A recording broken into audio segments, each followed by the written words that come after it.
आज देश में अनेकों अनेक राजनीतिक दलों के लोग भारतीय जनता पार्टी को ज्वाइन करने की होड़ लगी हुई है। राष्ट्रीय स्तर पर भी चल रहा है, ये प्रदेश स्तर पर भी हम कर रहे हैं और जिला स्तर पर भी सभी स्तरों पर सभी स्तर के कार्यकर्ता लगातार भारतीय जनता पार्टी के साथ जुड़ रहे हैं। आज उसी दिशा के अंदर वेस्ट बंगाल के पश्चिम बंगाल के सी अर्जुन सिंह जी भारतीय जनता पार्टी ज्वाइन कर रहे हैं और उनके साथ में देवेंद्र जी अधिकारी जी जो 2 बार के काउंसलर रहे हैं, 3 बार के एमएलए रहे हैं और सांसद हैं, वर्तमान दूसरी बार टीएमसी के सांसद हैं। और वहाँ पर जो इस प्रकार से वेस्ट बंगाल में लगातार अत्याचार बढ़ रहा है, बहनों के साथ में अत्याचार बढ़ रहा है, लॉ एंड ऑर्डर की स्थिति बहुत खराब है। वहाँ की जनता और वहाँ के नेतागण अमन चैन और शांति चाहते हैं,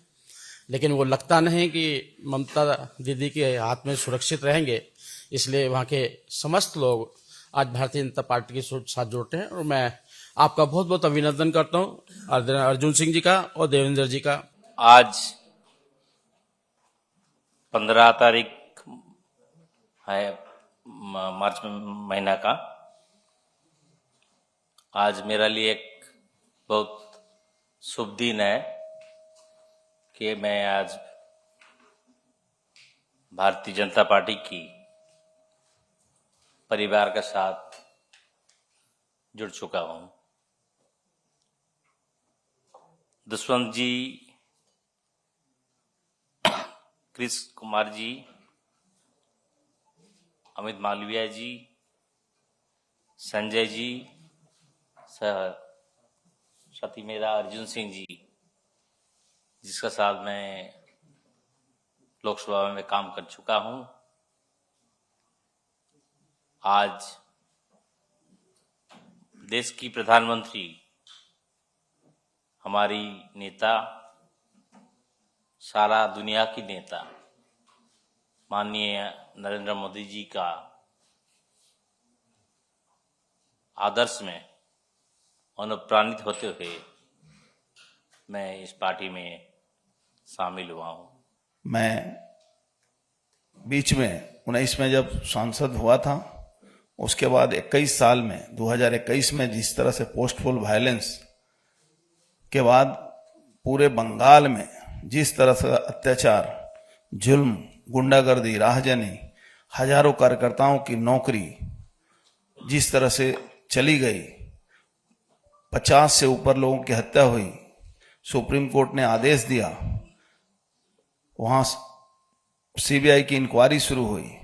उस पोस्ट पोल वायलेंस में हमारे क्षेत्र में सबसे अधिक लोगों को झेलना पड़ा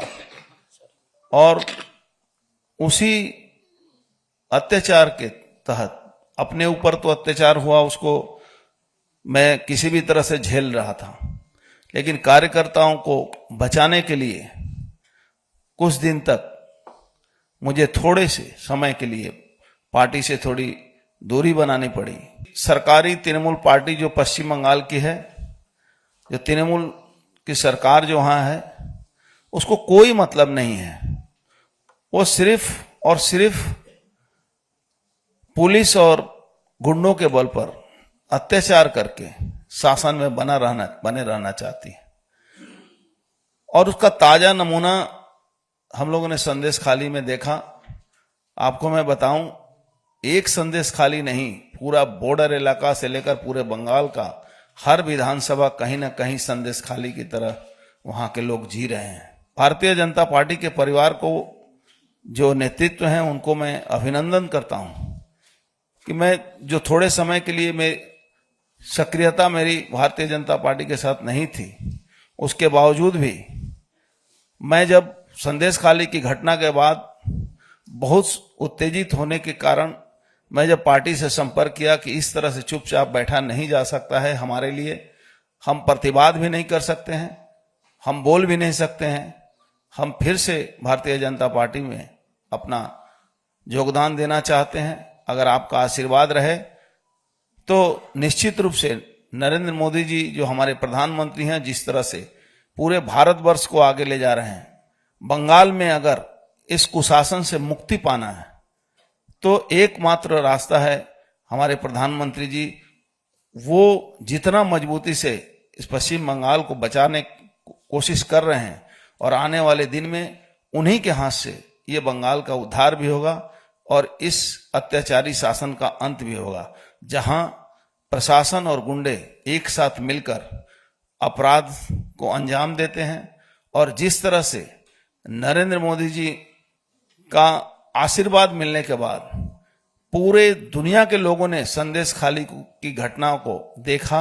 वहां के हमारे कार्यकर्ता, हमारी माताएं बहनों ने जिस तरह से प्रतिवाद किया, वहां के साधारण लोगों ने जब प्रतिवाद किया, उसी के कारण पूरी दुनिया जानी। इन तमाम बातों को सामने रखते हुए जब हम लोगों ने महसूस किया कि इस शासन को अंत होने में एकमात्र एक ही नेतृत्व सफल हुए, जो है नरेंद्र मोदी जी, और इसीलिए भारतीय जनता पार्टी के परिवार में मैं फिर से शामिल हुआ।